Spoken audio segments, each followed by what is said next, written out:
নমস্কার বন্ধুরা, গোপালের হেসেলে আপনাদের সবাইকে স্বাগত। আজকে আমি একদম সফট দোকানের মতো নান রুটি তৈরি করব, সেটাও ইস্ট ছাড়া, টক দই, বেকিং পাউডার, বেকিং সোডা ছাড়া। তাই চলুন আর একটুও সময় নষ্ট না করে নান রুটিগুলো তৈরি করে ফেলি। আজকে এই নান রুটিটা তৈরি করার জন্য আমি একটা বড় বাটির মধ্যে 3 কাপ পরিমাণ ময়দা নিয়ে নিয়েছি। এর মধ্যে দিয়ে দিচ্ছি স্বাদ মতো নুন, চিনি দিয়ে দিচ্ছি 2 চামচ,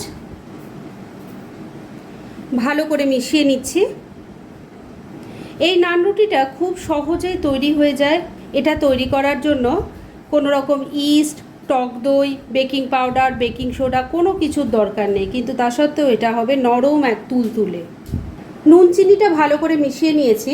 এবার এর মধ্যে দিয়ে দিচ্ছি 1 প্যাকেট ইনো, পুরোটা ঢেলে দিলাম। এটাও ভালো করে মিশিয়ে নিচ্ছি। এবার দিয়ে দিচ্ছি 2 চামচ রিফাইন অয়েল। খুব ভালো করে ঘষে ঘষে এই তেলটাকে ময়দার মধ্যে মিশিয়ে নিচ্ছি। বন্ধুরা, আমার রেসিপি দেখে যদি আপনাদের ভালো লাগে তাহলে প্লিজ একটা লাইক করে দেবেন আর কমেন্ট করে আপনাদের মতামতটা জানাবেন। এবার এই ময়দাটা আমি মেখে নেব উষ্ণ গরম দুধ দিয়ে। এটা আপনারা জল দিয়েও মেখে নিতে পারেন, কিন্তু জলটাও কিন্তু উষ্ণ গরম থাকতে হবে, তাহলেই ডোটা ভালো করে মাখা যাবে। তবে দুধটা দিয়ে মাখলে পরে এর টেস্ট অনেক বেশি ভালো হয়। অল্প অল্প করে দিয়ে আমি ডোটা মেখে নিচ্ছি।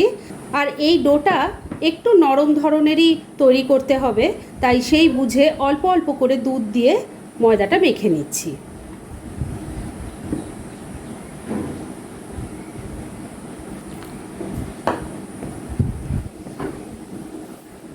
অল্প অল্প দুধ দিয়ে ময়দাটা ভালো করে মেখে নিয়েছি। ময়দাটা দেখুন, মাখাটা একদম নরম ধরনের হয়েছে। এইভাবেই কিন্তু ডোটা তৈরি করতে হবে। আর এই ডোটা তৈরি করতে আমি প্রথমে 1/2 কাপ দুধ নিয়েছিলাম, সেটা পুরোটাই লেগে গেছে। আর তারপরে আবার 1/2 কাপ নিয়েছিলাম, তার থেকে আমার এই 2 চামচের মতো দুধ লেগেছে। তবে আপনাদের এই ডোটা তৈরি করতে দুধের পরিমাণ কম বা বেশিও লাগতে পারে। এবার নান রুটিগুলো তৈরি করার জন্য আগে এর থেকে আমি লেচি কেটে নিচ্ছি। এই নান রুটিগুলো একটু মোটা মোটা হয়, সেটা আপনারা সবাই জানেন, তাই লেচিগুলো কিন্তু একটু বড় বড় করে কেটে নিতে হবে। এইভাবে তৈরি করার অনেক সুবিধা আছে। ইস্ট দিয়ে তৈরি করলে 2-3 ঘন্টা রেস্টে রাখতে হয়। এক্ষেত্রে কিন্তু সেরকম কিছুই করতে হবে না। আপনারা ময়দাটা চট করে মেখে নিয়ে চট করে বেলে নিয়ে সার্ভ করে দিতে পারবেন, আর টেস্টে কিন্তু কোনো হেরফের হবে না। সেটা একবার ট্রাই করুন, তাহলেই বুঝতে পারবেন। লেচিগুলো তো কাটা হয়ে গেছে। এবার এর থেকে আমি নান রুটিগুলো বেলে নিচ্ছি।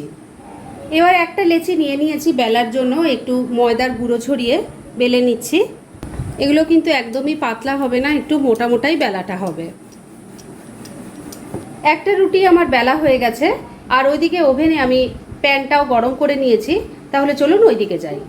প্যান গরম হয়ে গেছে। এবার একটা নান রুটি প্রথমে এপিট ওপিট করে আগে কিন্তু ভালো করে সেঁকে নিতে হবে, আর তারপরেই ভাজার প্রশ্ন। এগুলো যেহেতু খুব মোটা মোটা হয়, তাই এগুলো খুব ভালো করে আগে সেঁকে না নিলে ভেতরটা কিন্তু কাঁচা কাঁচা লাগবে। তাই ভালো করে এপিট ওপিট আগে মিডিয়াম ফ্লেমে আমি সেঁকে নিচ্ছি। দেখুন নান রুটিগুলো কতটা ফুলে উঠেছে।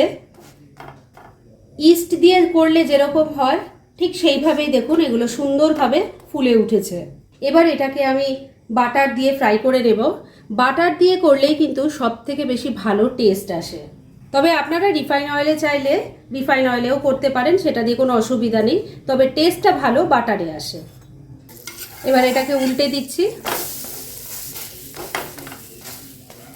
প্রথম নান রুটিটা উল্টে পাল্টে দেখুন ভালো করে আমি বাটার দিয়ে ফ্রাই করে নিয়েছি।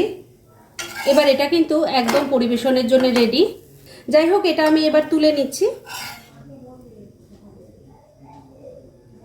এটার লুকটা আমি ক্লোজ থেকে একটু দেখাচ্ছি। দেখুন কত সুন্দর দেখতে হয়েছে। বাকিগুলো সেম এইভাবেই তৈরি করে নিয়ে তারপর সব কটা একসাথে সার্ভ করে দেখাচ্ছি। ফ্রেন্ডস, আমার আজকের এই নান রুটির রেসিপি একদম রেডি হয়ে গেছে এবং আমি সার্ভ করে দিয়েছি। এত কম উপকরণ দিয়ে যে এইভাবে দোকানের মতো নান রুটি তৈরি করা যায়, সেটা একবার ট্রাই না করলে আপনাদের বিশ্বাসই হবে না। তাই আমার আজকের এই রেসিপিটা দেখে একবার অবশ্যই ট্রাই করুন, আর তারপর কেমন লাগলো সেটা প্লিজ আমাকে কমেন্ট করে জানাবেন। এরম ধরনের অনেক ভালো ভালো নিরামিষ রান্নার রেসিপি আপনারা গোপালের হেসে সার্চ করলেই পেয়ে যাবেন, যার মধ্যে থেকে কিছু কিছু আমি সাজেস্টেড বক্সেও দিয়ে দেবো, সেখান থেকেও আপনারা দেখে নিতে পারেন। তাই গোপালের হেসেল অবশ্যই ভিজিট করুন। আর আমার আজকের এই রেসিপি আপনাদের কেমন লাগলো সেটা প্লিজ কমেন্ট করে জানাবেন। যদি ভালো লাগে আর ইউজফুল বলে মনে হয় তাহলে যারা এখনও আমার চ্যানেলটাকে সাবস্ক্রাইব করেননি তারা প্লিজ প্লিজ সাবস্ক্রাইব করুন। তাহলে আজকের মতো এখানেই শেষ করছি। পরদিন আবার এরকমই কোনো ভালো রেসিপি নিয়ে চলে আসবো। আপনারা সবাই খুব ভালো থাকুন, সুস্থ থাকুন।